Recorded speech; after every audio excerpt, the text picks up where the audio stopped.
In ancient times, in the year 1235 AD, young women considered witches were captured and taken to be executed in front of all the people. A religious leader, holding the Book of Solomon, uses the knowledge written in it to pass sentence. Some of them, who practiced only simple witchcraft, confess their wrongdoings, but one of the witches, who has one blinded eye, tells the priest that he will burn in hell. However, he is not intimidated, and orders them to be hanged for death. The three witches are hung over a bridge and then submerged in the river. The soldiers were leaving, but the priest says that the ordinance of the Book of Solomon demands that they be brought back to receive the holy rites, to ensure they will not return. However, one of the soldiers says he is certain that the three have died, and then he leaves, leaving the priest worried. Later, at nightfall, the priest alone raises the witches and pronounces sacred words for the dead bodies, not fearing the macabre movements of one of them. However, when trying to lift the last one, he lacks strength and ends up being pulled in, falling into the river. Terrified, he tries to escape before the evil takes him to death. The priest runs back to the bridge to search for words that can help him with the witch still in the river, but he doesn't have enough time, as the woman with the malignant spirit jumps from the depths of the river, and using her power, burns the Book of Solomon and finally kills the priest in the same way they attempted to do with them. Many years later, in 1332 AD, during the era of the Crusades, in the Gulf of Edremit, thousands of soldiers prepare for battle. Among them is the knight Behmen and his companion Felson. They joke about who will kill more enemies, and minutes later, the battle begins. Both friends are exceptional soldiers wielding their swords, and their fighting style causes the death of many enemies. Together over the following years, they fought many wars, always emerging victorious from their battles against the enemies labeled as profane. No matter the hour, day, or season, they were ready to wage war for the cause, where those deemed enemies of God were punished with death. In one of the battles, in 1344, Behmen and the army invade the city of Smyrna, and upon entering into confrontation amidst the fog, Behmen does not recognize the enemy and ends up plunging his sword into a woman. He and his comrade realize they have just massacred a defenseless city. The next morning, Behmen confronts the leader sent from the church regarding the atrocity committed by killing women and young people. The church spokesperson says he follows what the voice of God commands him to do, but the knight questions if it is really God who is directing him. There is a brief argument between them, but knowing he cannot lay a hand on the church's envoy, Behmen and his companion leave his presence, stating they will no longer be part of this. A month later, the two head towards the outskirts of Styria. They walk until they find a house. As they approach, they enter seeking shelter, but find no one. However, upon checking the rooms, they discover the couple dead in bed, their bodies covered in blisters. Fearing something worse, they do not stay in the place and subsequently burn the house down. The duo continues their journey until they find a city, where it is under 100 crows. Behmen wants to go to the place to get supplies, but Felson advises against it. However, needing to, they both venture into the city. They see the suffering occurring there, and some devotees make prayers and vows for God to help them rid themselves of the evil. When questioning what is going on, they receive answers from a soldier named Johann, who says this evil is known as the plague, and that it has spread everywhere, killing many people. Johann says there is no cure. Later, while Behmen manages to get horses for them, a young boy wants to help the knight, but ends up dropping his sword, and the seller sees the emblem on the sword. Then, knowing they could be discovered, he calls Felson to leave as soon as possible. As they go to the inn, the knights are surrounded by a group of soldiers, but the duo reacts by knocking the men out. However, the two are surrounded by archers and have no choice but to surrender. They are deemed deserters and must be imprisoned, but a church priest named de Belzac stops them and asks to see Behmen's sword.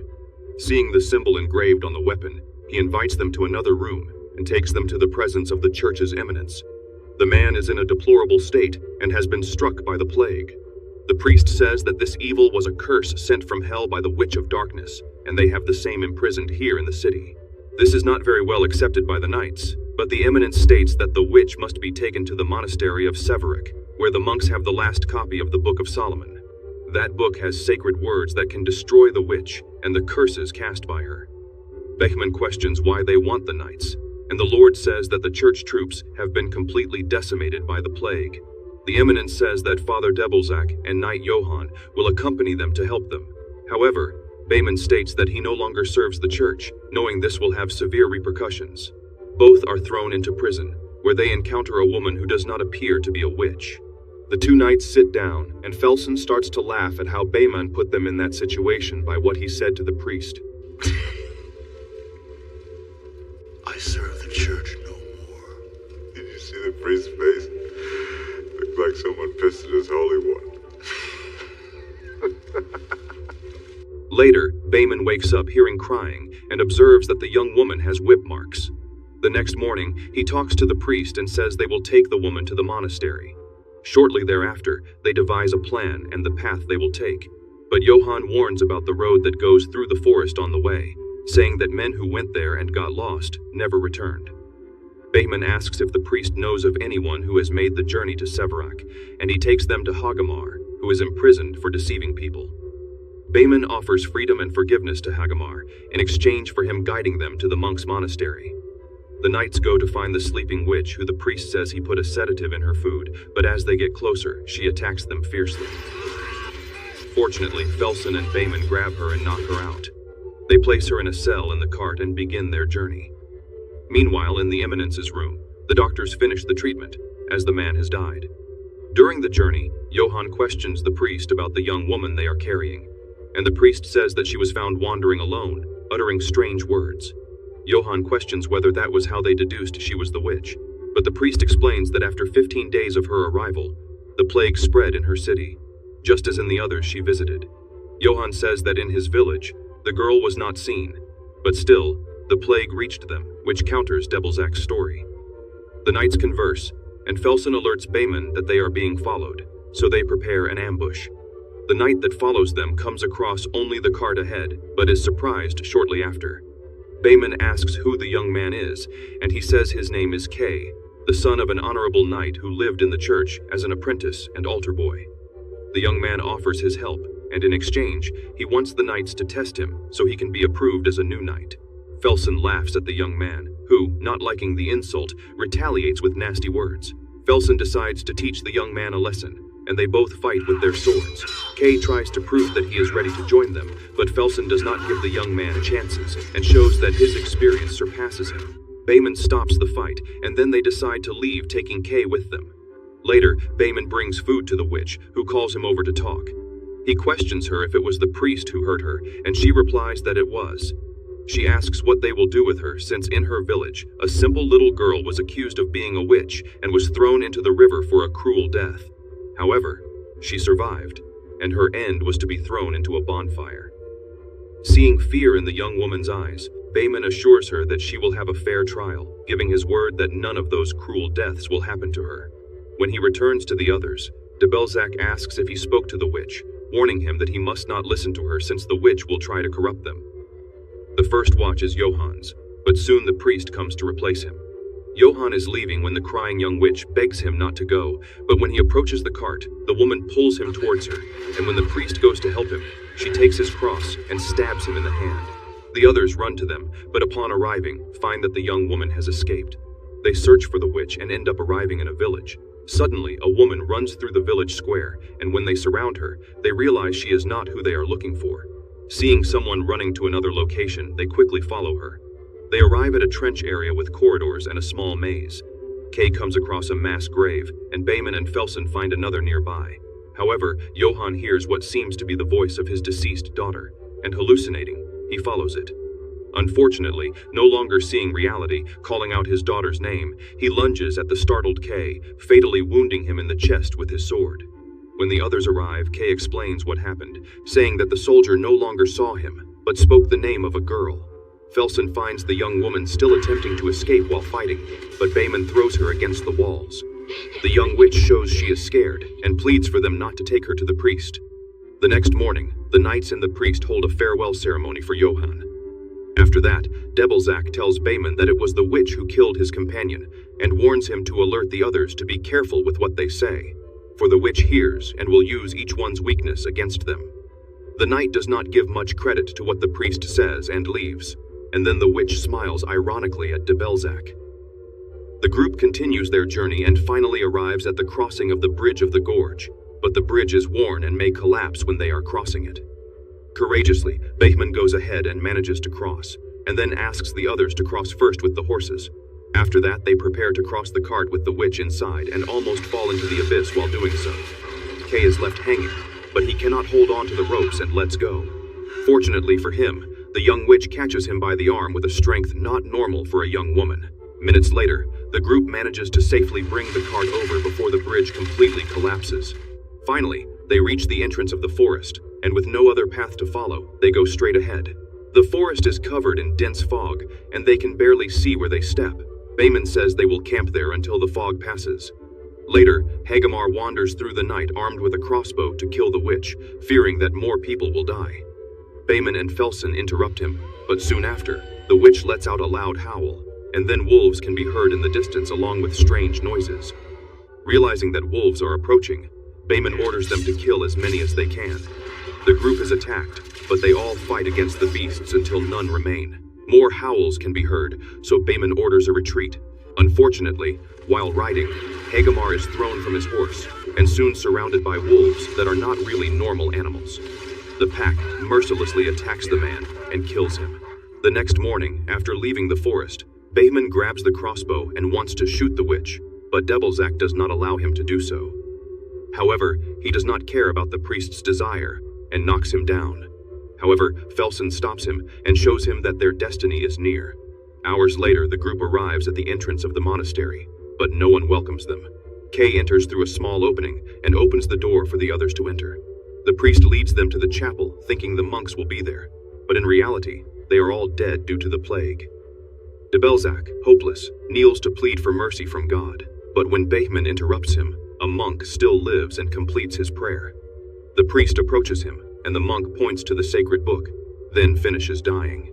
Debilzak looks at the book and tells the others that on the pages of that copy are all the rituals, prayers, and spells used over the centuries to combat the forces of evil. Bayman asks if the priest can pronounce the sacred words, and then shortly after we see him leaving the chapel ready to begin the trial. However, the witch begins to speak, saying that for millennia the church has killed her people brutally, but she thanks them because the church itself has caused more deaths than the plague. The priest begins the ritual, but the witch, having wounded his hand, inflicts considerable pain on him. Bayman tries to stop her, but she pronounces words said in war, stunning everyone, as it is impossible for a witch to know. Knowing that the young woman is not actually a witch, Debilzak initiates an exorcism ritual. This disturbs the evil within the young woman, who transforms into a more terrifying form and using her power, burns the cart and melts the metal, freeing herself afterward. The evil follows towards the priest to stop him, and the knights cannot stop the enemy.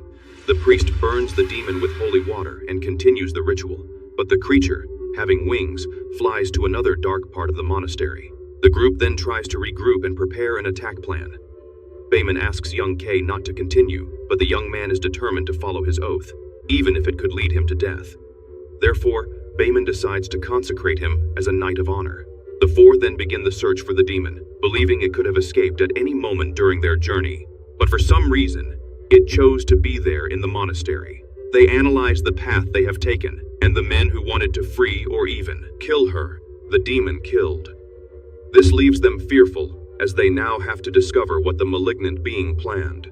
Bayman goes ahead and uses torches to light the way and observe what the plague has caused to the monks. Meanwhile, outside the monastery, shadowy flying beings emerge from a dense dark cloud and fly over the temple. Unbeknownst to them, a dark being enters the body of one of the dead monks, while the priest discovers that his brothers were copying the Book of Solomon, trying to spread the sacred weapon so that everyone could combat evil. At last, Bayman realizes that the demon wants the book, which is why it made the young woman pose as a witch, knowing that she would be taken to those who had the wisdom of Solomon. Debilzak fears that if the book falls into the demon's hands, there will be darkness and eternal dominion of evil over the world. The voice of the malignant being echoes in the library of the chapel, and everyone goes to where it is. It is now fully transformed, having the body of true evil. From the high ceiling, it thanks the group for bringing it there, and when the priest begins the exorcism, it throws objects at the group and then burns the copies of the book. When the knights rise, they realize that the bodies of the monks have disappeared. Soon, they begin to emerge from the darkness, wanting to kill the priest, for his words can weaken the infernal being. They discover that the monks are now under the dominion of evil, and even crawl along the ceiling. The knights fight against the enemies and defend the priest from death. Behmen discovers that they need to cut off the heads to destroy the evil within the monks, and knowing this, Felsen and Kay do as Behmen said. Father de Belzac continues to pronounce the sacred words while the others fight against the many possessed monks that emerge. They have a lot of difficulty, and one of the possessed monks ends up wounding Felsen in the back. The knight defeats his opponent, but falls to the ground as if dead. Unfortunately, the unprotected priest is surprised by the demon, who mercilessly breaks his neck. Just when it was about to grab the book, Behmen burns it with holy water, which infuriates the evil. The creature from beyond grips Behmen's neck, saying it will destroy every remnant of the book and anyone who stands in its way. Suddenly, before the worst can happen to Behmen, his still-alive friend Felsen grabs the creature from behind, saving his friend from death. However, the evil is powerful, and this time grabs Felsen with its wings, and unfortunately, it burns him until he turns to ashes. When it turns its attention back to Behmen, the young Kay surprises the enemy and continues to proclaim the sacred words of the ritual, which angers the demon. It tries to kill the young man, but Behmen stands in front and drags the creature against the wall, pinning it with 2 blades, while Kay proceeds to finish the prayer. The creature wounds Behmen's body, but he manages to hold it until Kay finishes the ritual. Suddenly, the beastly body of the creature begins to burn and dissolve, and finally, the evil is destroyed, freeing the young woman's body. Young Kay approaches Behmen and sees that his wounds are deep, and he will not last much longer. Behmen tells Kay to protect the innocent young woman, and unfortunately, he dies. Later, Kay and the young woman take a moment to bid farewell to the knights and the deceased priest. The woman introduces herself as Anna, and thanks all the sacrifices made to save her. After the farewell, we see the two riding to return home, and Kay now holds the sacred book, following the monk's wish to spread sacred wisdom to face any evil that may come to this world.